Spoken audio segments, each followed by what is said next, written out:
Дорогая редакция! Всем привет! В эфире подкаст «Дорогая редакция», в котором команда журнала о правах человека mspring.online отвечает на все вопросы читателей.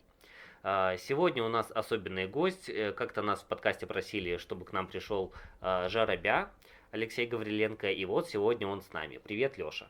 Привет, ребят! Сегодня к нам пришло всего лишь 7 вопросов, хотя я на самом деле думал, что Лешу все-таки закидают ими, но вот не вышло. Тогда начнем, наверное, с самого первого. Ваши ставки на суд 11 июля над Вечерним Могилевым. Только честно отвечайте, а то подкаст выйдет уже после суда. Какие у тебя были вот ставки на Вечерний Могилев, на суд?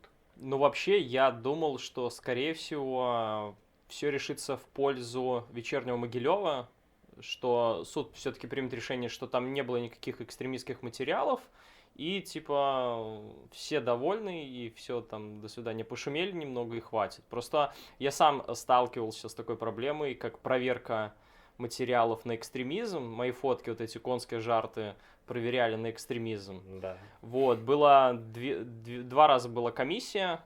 Вот, они проверяли 2 раза фото, слушали, что я скажу, то есть какой смысл я вкладывал вот в эти, когда делал эти фотографии, типа, вот, и 2 проверки на экстремизм у меня ничего не нашли. Так как у Вечерний Могилев повлиятельнее простого Леши Гавриленко, то, я думаю, они решат этот вопрос в свою пользу.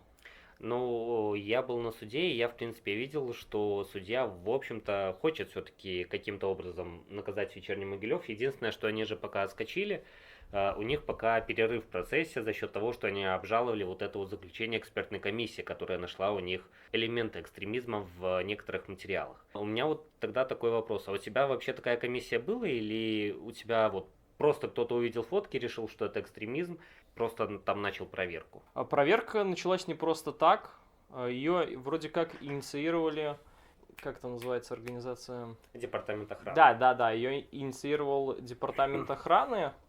Вот, и ребята начали проверку, плюс целью было меня допросить, тоже узнать, что, как, зачем я это все фоткал. Но меня не было в Беларуси, поэтому они провели экспертизу, и экспертиза ничего не нашла. Первая экспертиза ничего не нашла. Позже, когда я вернулся из Грузии в Беларусь, они решили провести еще одну экспертизу, допросить меня. Вот, но решил это уже там не Ленинский РОВД, а решила это прокуратура. То есть она отменила то решение и сказала, типа, проверяйте, давайте второй раз, может, все-таки там есть экстремизм. Но и второй раз проверив, опросив меня, ничего не нашли. Также, я думаю, примерно то же самое будет и у Вечернего Могилева. Скажут, что, ну, наверное, просто они там ошиблись. Ну, у них уже нашли элементы. У них уже нашли, да. У них нашли. У меня 2 раза не нашли. Вот. Поэтому им все-таки штраф, наверное, какой-то будет. Скорее всего, ну, возможно, я, в принципе, допускаю, что им что-то будет. Но, думаю, серьезно, такого, что газету точно не закроют, они будут дальше писать там для своих бабушек, дедушек и стендов Евроопте, вот эти вот, типа, газеты возьми, пожалуйста, окно помыть. А то, что печать стала не очень качественной, и ты, когда вытираешь окно, оно становится черным, про это никто не говорит. Основная проблема. А ты вообще, на самом деле, как относишься к этому вопросу? То, что Вечерний Могилев публикует много там материалов про ЛГБТ, там, феминизм и прочее, и то, что их вот взяли вот за это вот дело вот за одно место. Ну, дело в том, что они позволяют себе то, что позволено, условно говоря, на батлах, например, рэп-батлах, да, типа, там, я, там, твой рот, вот это поворот. И они делают то же самое, только в газете. Это немного неуместно. То есть, если он на Версусе там что был, ну, вот, владелец газеты, кто там, директор, главный редактор, он выйдет там на батл, побатлится с главным представителем ЛГБТ Могилева, они там побатлят, это круто. Но когда они решают, типа, через газету наезжать, ну, это что-то не очень. Окей, переходим к следующему вопросу. Ці засновуєте самі своє життя на правах чоловіка. Наприклад, стосунки з хлопцями ці дзяўчынамі. Насамрэч, што хацеў сказаць, вось гэтае пытанне на беларускай мове, і, дарэчы, у мяне шмат хто запытваўся, ведаючы, што ты будзеш у нас сёння, чаму ты раптам перайшоў з беларускай мовы на рускую? Перайшоў, таму што абрыдла слухаць кожный день, по некалькі разоў на дні. Ты хахол, там, кажи по-руску, вали отсюль, я ничего не разумею. И вот как, такая вот часть населения, они просто даже ничего не понимают, некоторые даже не хотели вообще никак воспринимать. Как только я перешел на русский, даже вот в месте, где я работал, сразу ребята стали: нифига себе, а ты умеешь по-русски, а я тебя считал вообще там лютым БНФовцем. То есть некоторые ребята, наоборот, открылись и все прекрасно понимают. Для меня это тоже особенно острый вопрос, потому что в первый раз мы с Лешей увиделись и познакомились в 2012 году, Да. когда мы еще приезжали в Казимировку в магазин и делали материал про первого в Могилеве белорусскоязычного продавца. Я, кстати, на тот момент только начинал, месяцев 6 как разговаривал, только переходил, можно сказать. Но это было на самом деле круто. Получается, что белорусский язык все-таки...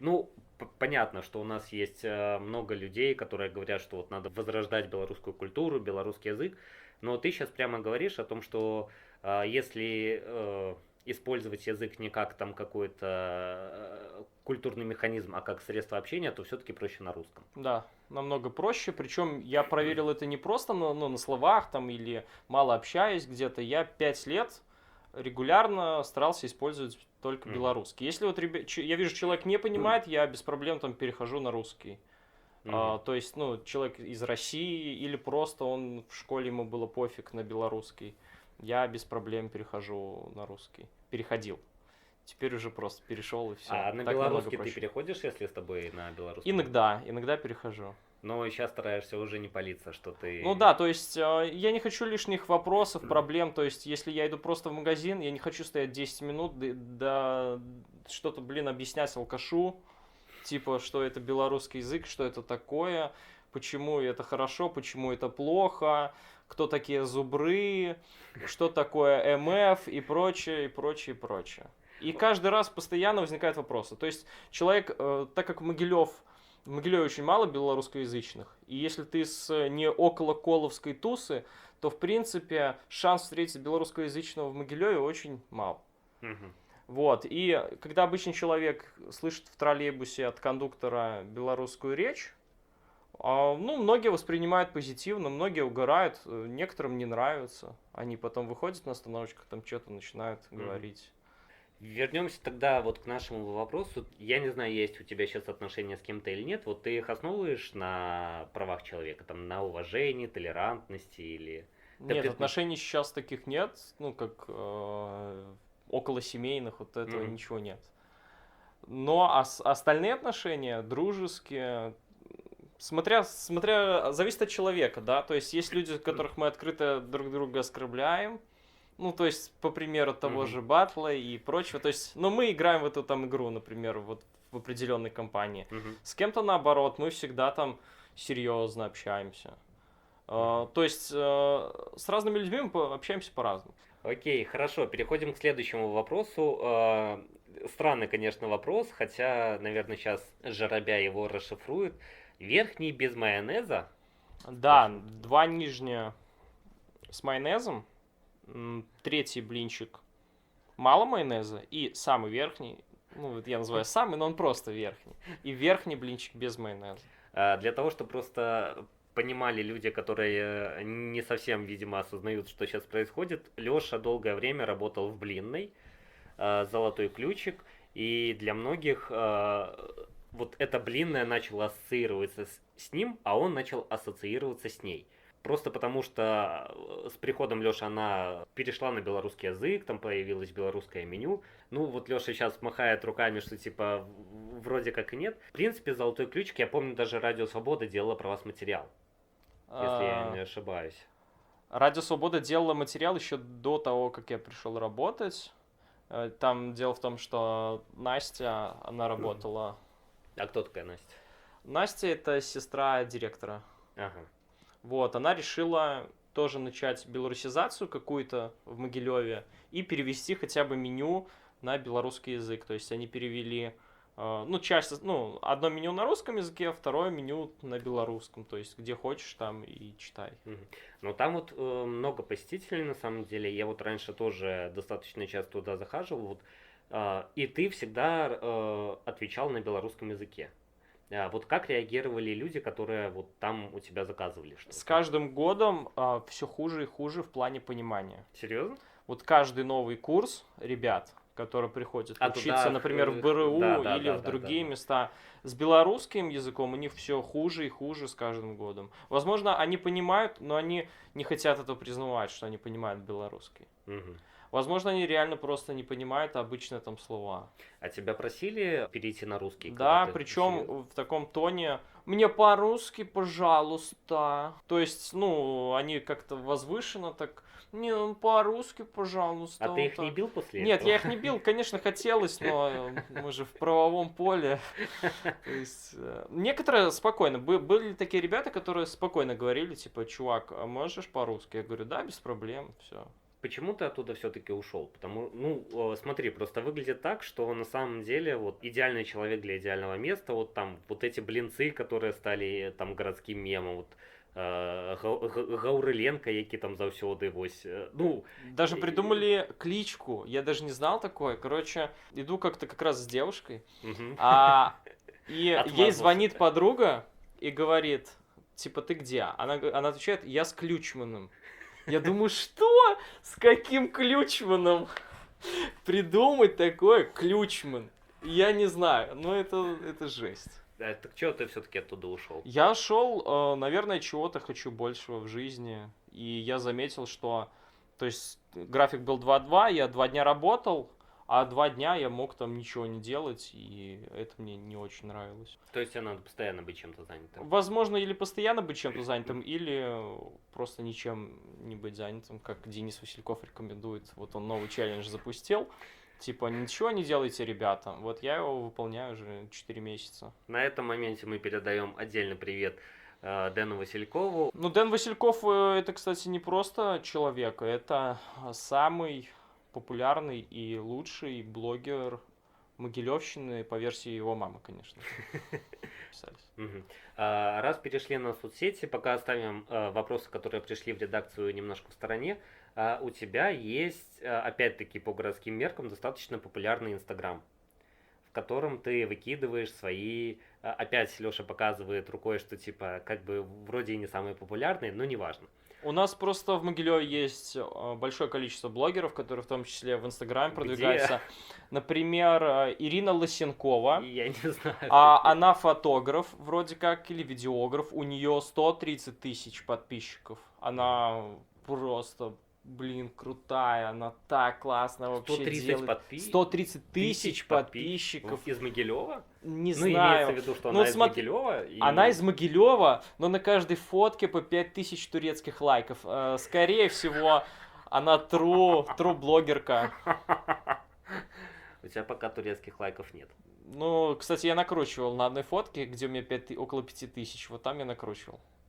Как тебе вообще пришла идея вот этих вот конских жартов? На самом деле, вот она же вроде лежит на поверхности. Она всегда и лежала на поверхности. То есть я иду и всегда дописываю, что-то дочитываю. Ну, всегда добавлял.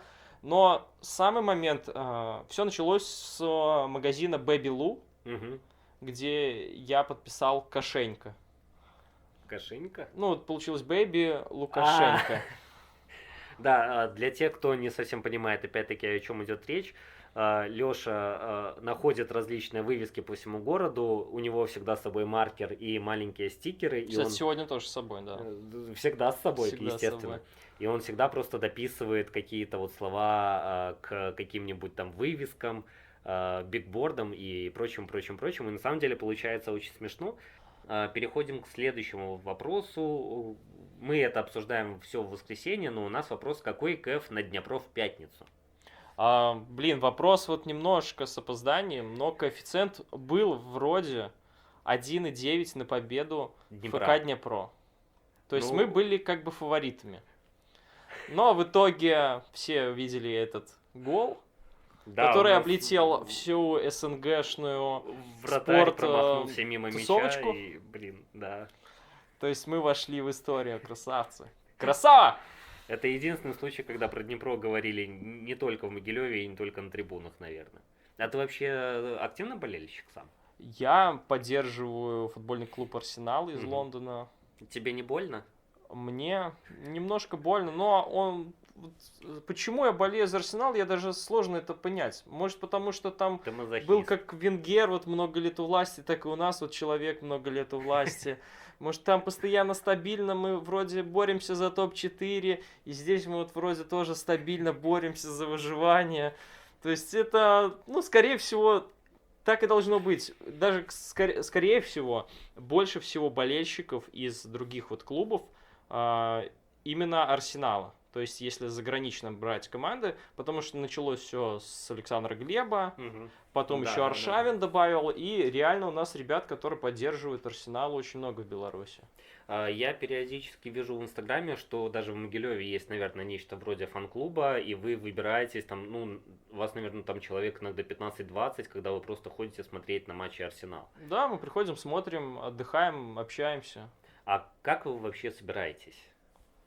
Ну, у Кто-то- нас вообще сборы в стране не очень разрешены. Мы совершенно случайно приходим в бар, каждый в майке Арсенал. Совершенно случайно, это абсолютно совпадение, стопроцентное. Так если в баре, то можно собираться. Вот мы приходим в бар и смотрим матчи любимой команды. Следующий вопрос. Так Могилев самый гомофобный или самый педерастичный город в Беларуси? Прислал кто-то. Наверное, года 2 назад был одним из самых гомофобных. А с чего ты взял? Ты не слышал, как общаются вообще люди в автобусах, в троллейбусах, на улице? Ну, Особенно в мне- пятницу, субботу, воскресенье вечером. Мне кажется, они по всей Беларуси так общаются, нет? Ну, вообще, да, но в Могилевской области мы проехали Беларусь автостопом в поход, сделали несколько лет назад. И вообще в Могилевской области ситуация с автостопом даже не очень, в плане, типа, все хотят денег. Мгм. То есть, если мы показываем вот большой палец на вытянутой руке, это значит, что мы просим, типа, бесплатно проехать. Но могилевские ребята вообще даже не вдупляют. Они думают, типа, блин, круто, сейчас 2 рубля с них стрясем за проезд до Бомбанем Шклова. щас, да. Да, то есть ребята думают, что, типа, мы ловим попутку, хотя попутку вот просто обычной рукой ловят. То есть Могилев отсталый город. ты хочешь Ну, сказать? немножко. Сам Могилев я бы не сказал, что отсталый. Людей очень много крутых. Которые уезжают в Минск потом. Которые уезжают в Минск потом, либо которые остаются. Много ребят тоже остается. Окей, следующий вопрос. Здравствуйте, коллеги. Как будут замешаны правозащитники на предстоящих парламентских выборах? Ничего себе, кто-то даже вспомнил, что у нас проводятся парламентские выборы в этом году. Ну, поскольку Леша не совсем правозащитник, наверное, отвечу я. Я тоже вижу. Ну, ответь, пожалуйста, я потом тоже могу высказать мнение по поводу того, как они, Ты будешь, кстати, наблюдателем? как они замешаны будут. Замешаны. Как тесто будут замешаны. Ну окей, я тогда сейчас отвечу быстро. Конкретно в Могилеве и будет общая кампания Белорусского Хельсинского комитета и правозащитного центра «Весна», в которой мы будем участвовать. В городе будет 4 избирательных округа. На каждый из этих округов мы постараемся выставить как минимум одного человека в качестве наблюдателя, для того, чтобы он фиксировал все те возможные нарушения, которые могут быть. Это если говорить общими словами. Если я, например, высказываю свое мнение, то я считаю, что нарушения в любом случае будут. В очередной раз нам не дадут, наверное, посмотреть, как происходит подсчет. В очередной раз будут приписки к посещаемости выборов. К слову, самый лютый трэш на этот счет был как раз-таки на прошлых парламентских выборах, если я не ошибаюсь. Я тогда наблюдал на участке избирательном, в который входил институт МВД. Вот наш вот этот институт милиции. И я просто помню вот эти вот как бы случайно зашедшие толпы курсантов, которые почему-то по шеренге реально там подходили по одному, брали бюллетень, голосовали, и вот это вот просто непрекращающийся поток был. И, ну, было очевидно, что, наверное, просто весь институт МВД настолько сознательный, что решил вот просто понаблюдать за выборами. Поэтому мы будем замешаны только как наблюдатели, никаких там поддержек определенных кандидатов у нас не будет, мы всегда только за честные выборы. Вот, и сейчас я опять задам вопрос Леше, как ты будешь участвовать в выборах и будешь ли ты в них участвовать? Я был наблюдателем вроде года 4 назад. Наверное, тоже это были... На парламентских выборах 3 года назад. Ну, Я скорее помню. всего, да. Да. Я был наблюдателем, я увидел, если раньше я мог, не верить тем же правозащитникам, вот этим всем сайтам типа Свобода, Хартия и прочее, то когда я сам понаблюдал на выборах, я понял, что все жестоко. Если 2 дня у нас совпадает количество избирателей, да, совпало там по 50 человек, по 60 человек, на 3-й день разница была в 5 раз. То есть, скорее всего, кто-то сверху позвонил, сказал: ребята, вы что, офигели? У вас, малый процент, давайте нагоняйте. И вот они нагнали. То есть, я считаю, что правозащитники будут просто в роли наблюдателя, и причем это не, я имею в виду не в хорошем смысле наблюдатель. То есть, они будут в стороне, и они ничего не смогут сделать. Я предлагаю, чтобы они использовали камеры типа GoPro, чтобы обязательно записывали весь процесс досрочных выборов, чтобы ребята могли зафиксировать, что вот пришло 60 человек. А потом показать протокол за этот день. Если там написано в 5-3 раза больше, то это значит, что выборы сфальсифицированы. Это значит, что ребят, которые занимались фальсификацией, нужно арестовать, закрыть и прочее. А сам ты будешь в качестве наблюдателя участвовать? Возможно, буду. Там, если сам от себя выдвигаешься, сколько-то там надо подписей собрать, 20 или... По-моему, 10 подписей, чтобы быть наблюдателем. То есть это вообще даже не проблема, чтобы не быть в какой-то организации, сам от себя можешь собрать там 20 подписей, 10 и все. А вот тебе не жалко, например, там тратить время, пока там все остальные тусят, ты там сидишь на этом избирательном участке и вот просто ставишь себе галочки, что вот пришел очередной человек. Не жалко времени-то? Смотри, если бессмысленно сидеть, вот в прошлый раз я сидел бессмысленно, да, я юридически никак не могу это подтвердить, что туда пришло 60, например, человек, а не 260. Я никак не мог это подтвердить. То есть, по сути, властью никакой, то есть, с моим словом, никто не считается, властью никакой я не обладаю, я ничего не могу с этим сделать. Вот, если теперь я запишу на видео, что конкретно было 50 человек, а они написали 250, то нужно подавать какие-то иски и решать по-другому вообще вопрос. Привлекать всю комиссию к ответственности.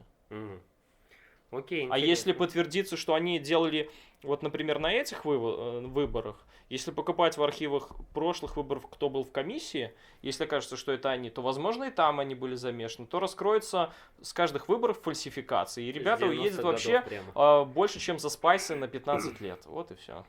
Жалко, что это все только в фантазиях, Леш. Да, то есть по факту что будет? Ты будешь идти с камерой, тебе заберут эту камеру, флешку достанут, скажут до свидания и все. Тебя просто не допустят и выгонят с избирательного Возможно, участка, выгонят, да. Или вот... Хотя на досрочных, в принципе, наблюдать не проблема. Если ты... Скрытой камерой у нас же нельзя использовать по закону. То есть, если ты на лоб повесишь GoPro, в принципе, ничего страшного не будет. Интересная, да, мысль. Окей, и тогда последний вопрос, самый оригинальный. Как вы там? Как ты, Леша? Мы нормально держимся, все хорошо. А как ты вообще по жизни? Стабильно все. Нет, такое состояние, как в песне, наверное, у Земфиры. Я так боюсь не успеть, хотя бы что-то успеть. А что ты хочешь успеть? И вот и вопрос, хотя бы что-то успеть. Конские жарты, это... Это хорошо, я считаю, конские жарты, некоторые из них хорошие, даже мне понравились.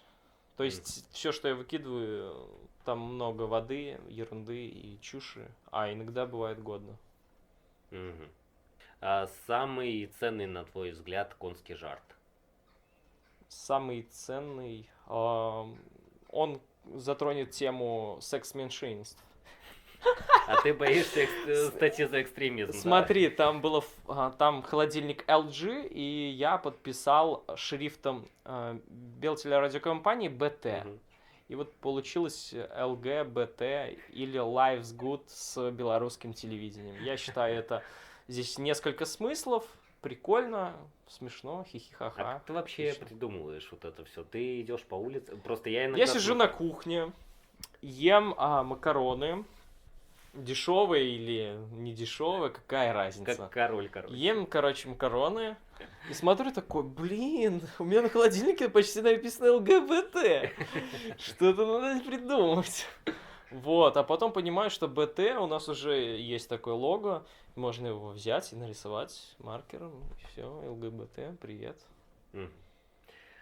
Окей, хорошо. На самом деле, мне кажется, получился прекрасный разговор сегодня. По традиции мы должны определить лучший вопрос для того, чтобы выдать небольшой приз. К слову, в предыдущем подкасте, наконец-таки, мы нашли того человека, которому мы... Блин, я обязательно- хотел мороженку забрать у него из коробки, блин. Нет, мороженка, кстати, еще пока остается. А, потому- мороженка осталась, ну понятно, я понял. На мороженку никто не Так откликнулся. можно я у него заберу одну мороженку, а вы ему там 9 пачек или сколько там обещали отдадите? Ну, на самом деле, мы еще подождем недельку. Если реально никто не объявится, то да, мы будем тогда раздавать, потому что, ну, мы уже чувствуем себя немножко дурачками за счет того, что объявили, что вот будем раздавать призы, а в А вы, итоге- а вы сейчас вот заплатите за этот подкаст, за то, что я сюда пришел? или Нет, конечно, ты что, А совсем вы не сдурел? платите за Нет, мы подкасты? не платим за подкасты. Блин, Сергей, я пойду к тебе на подкаст, у тебя хотя бы ставка больше, там, хотя бы не 0 рублей, хотя бы покормите.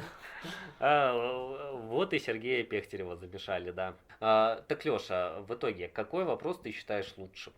Дело в том, что все вопросы прикольные. Самая прикольная ситуация, конечно, с вечерним Могилевым, но это сама ситуация, не вопрос. Но самый крутой вопрос, наверное, про блинчики.